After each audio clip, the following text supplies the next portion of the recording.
తెలంగాణలో TDP party బలోపేతంపై focus పెట్టినట్టుగా తెలుస్తోంది. త్వరలో రాష్ట్ర నేతలను కలుస్తారని టీడీపీ వర్కింగ్ ప్రెసిడెంట్ నారా లోకేష్ ప్రకటించారు. క్షేత్రస్థాయి నుంచి పార్టీ బలోపేతానికి చర్యలు చేపడతామన్నారు.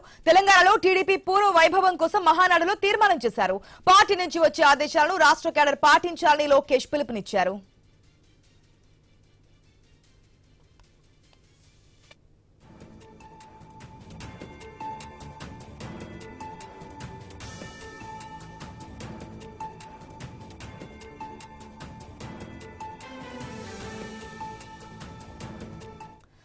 తెలుగుదేశం పార్టీ గత ఎలక్షన్స్ లో అయితే తెలంగాణలో పోటీ చేయలేదు. బలంగా ఉన్నటువంటి నియోజకవర్గాల్లో కూడా కంటెస్ట్ అయిన సందర్భం మనకు కనిపించింది. ఈసారి మాత్రం తెలంగాణలో ఫోకస్ పెట్టినట్టుగా తెలుస్తోంది. నిన్న లోకేష్ కామెంట్స్ చూస్తుంటే అప్డేట్స్ తెలుసుకుంది మా ప్రతినిధి స్వామి ద్వారా. గుడ్ మార్నింగ్ స్వామి. గతంలో ఏదైతే టీడీపీ తెలంగాణలో పోటీ చేయట్లేదు అన్నప్పుడు రాష్ట్ర అధ్యక్షుడిగా ఉన్నటువంటి పర్సన్ కూడా పార్టీ నుంచి బయటకు వచ్చేసినటువంటి సందర్భం మనకు కనిపించింది. ఎందుకు తెలంగాణలో టీడీపీ పోటీ చేయట్లేదన్న కారణంతో. కానీ ఇప్పుడు తెలంగాణలో కూడా టీడీపీ బలోపేతం కోసం ఫోకస్ పెడుతున్నట్టుగా తెలుస్తోంది. డీటెయిల్స్ ఏంటి? ఆశ, నిన్న జరుగుతున్నటువంటి మహానాడు సమావేశంలో party working president Nara Lokesh పార్టీని ఇటు అండమాన్ లో ఇటు తెలంగాణలో కూడా మరింత బలోపేతం చేస్తామని చెప్పి ప్రకటన చేశారు. దీంతో తెలంగాణకు సంబంధించిన నేతలు అరవింద్ కుమార్ గౌడ్, అదేవిధంగా బక్కిని వెంకట నరసింహులు మాట్లాడినటువంటి మాటలు కూడా ఇప్పుడు పార్టీకి సంబంధించిన బయట బాగా చర్చనీయంగా అవసరం అవుతున్నాయి. మరోవైపు తెలంగాణలో పార్టీని క్షేత్రస్థాయి నుంచి మరింత బలోపేతం చేస్తాము. పార్టీకి తెలంగాణలో పుట్టింది, తెలంగాణలో 2 సార్లు అధికారం రావడానికి కారణమైంది. అలాంటి టీడీపీకి తెలంగాణలో పూర్వవైభవం కోసం మహానాడులో తీర్మానం చేయడం అనేది ఇప్పుడు చర్చనీయాంశంగా మారింది.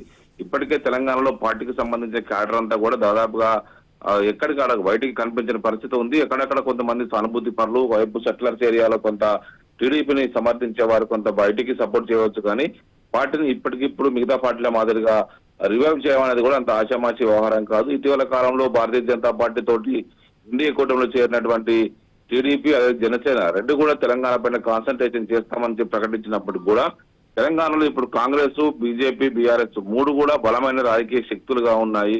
3 కూడా ఎక్కడికక్కడ బలంగా తమ క్యాడర్ని నిర్మించుకుంటూ ఉన్నాయి. ఇలాంటి పరిస్థితుల్లో టీడీపీ పునర్వైభవం అనేది కూడా అంత ఈజీగా జరిగే పని అయితే కనబడట్లేదు. ఆంధ్రప్రదేశ్ లో వారికి ఉన్నటువంటి అక్కడ అధికారాన్ని కాపాడుకోవడం, పార్టీని మరింత బలోపేతం చేసుకోవడం ఒక ఎత్తు అయితే, తెలంగాణ మీద గతంలో చంద్రబాబు కూడా పలుమార్లు మీకు సమయం కేటాయిస్తాను, సమయం మీకు తెలంగాణకు తగినంత సమయం కేటాయించి నాయకులకు అందుబాటులో ఉంటానని చెప్పినప్పటికీ కూడా టీడీపీకి సంబంధించిన సీనియర్ నాయకత్వం అంతా కూడా ఇతర పార్టీలోకి వెళ్లిపోయింది.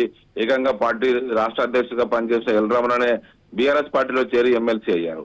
ఇలాంటి క్రమంలో ఒకవైపు తెలంగాణలో టీడీపీ ఏమాత్రం ఇక్కడ స్థానిక రాజకీయాల్లో మరొకసారి ప్రభావం చూపే ప్రయత్నం చేసినా కూడా అది మరింత టీఆర్ఎస్ కి ప్లస్ పాయింట్ అయ్యే అవకాశం కనబడుతుంది. ఒకవైపు మళ్ళీ ఆంధ్రప్రదేశ్, తెలంగాణ జరుగుతున్న రాజకీయాలు ఇప్పటికే బీఆర్ఎస్ పార్టీ రేవంత్ రెడ్డి సర్కార్ పైన అనేక ఆరోపణలు చేస్తుంది. ఆంధ్రప్రదేశ్ నుంచి రేవంత్ రెడ్డి సర్కార్ ని చంద్రబాబు రిమోట్ తో నడిపిస్తున్నారు. అనేక మంది అధికారులని, సలహాదారులను అందరినీ కూడా ఆంధ్రప్రదేశ్ ముఖ్యమంత్రి చంద్రబాబు నాయుడు లోకేష్ చెప్పిన వారిని పెట్టుకుంటున్నారు. తెలంగాణ ప్రయోజనాలకు దెబ్బతీస్తున్నారని చెప్పేసి ఇప్పటికే బీఆర్ఎస్ ఆరోపిస్తుంది. ఎన్డీఏ కూటమిలో బీజేపీతో కలిసి టీడీపీ పనిచేస్తుంది కాబట్టి ఇప్పటికిప్పుడు వారు దాన్ని ఆ విషయంలో ఏమాత్రం వాళ్ళ ఆరోపణలు చేసే అవకాశం లేదు. అవసరమైతే జనసేనను టీడీపీతో కలుసుకొని బీజేపీ కలిసి పనిచేసుకునే అవకాశం కనబడుతుంది. కానీ ఇదే అవకాశం రాజకీయంగా టీడీపీకి ఉపయోగపడకపోగా మరోవైపు బీఆర్ఎస్ కి అది మరింత బూస్టప్ ఇచ్చే అవకాశం కనబడుతుంది. తెలంగాణలో మరొకసారి ఈ సెంటిమెంట్ రెచ్చగొట్టి ఆంధ్రప్రదేశ్ చేస్తున్నటువంటి ఇష్యూస్ కావచ్చు, ఇప్పుడు బంకచర్ల వాటర్ ఇష్యూస్ కావచ్చు, పోలవరం కావచ్చు, అనేక అంశాల విషయంలో మరింత దీన్ని రెచ్చగొట్టి దాన్ని అతనికి అనుకూలంగా బీఆర్ఎస్ వాడుకునే అవకాశం కనబడుతుంది. నిన్న బక్కిన వెంకట వైపు నిన్న మాట్లాడినటువంటి మాటలు తెలంగాణ అనేది డిక్షనరీలో పదం డిక్షనరీ లేదు, కొద్దిమంది స్వార్థంతో తెలంగాణ పదం తెరపై తెచ్చారని చెప్పేసి మాట్లాడిన మాటలు కూడా మరొకసారి తీవ్ర రాజకీయ దుమారాన్ని రేపుతున్నాయి. బీఆర్ఎస్ నాయకులు, కార్యకర్తలంతా కూడా టీడీపీకి తెలంగాణ వ్యతిరేకతకి నిదర్శనము కావాలని చెప్పేసి తెలంగాణను అవమానించే విధంగా మహానాడులో మాట్లాడించారని చెప్పేసి ఇప్పటికే ఎదురుదాడి చేస్తూ ఉన్నారు. ఆశ. Right Swami, thanks for the update.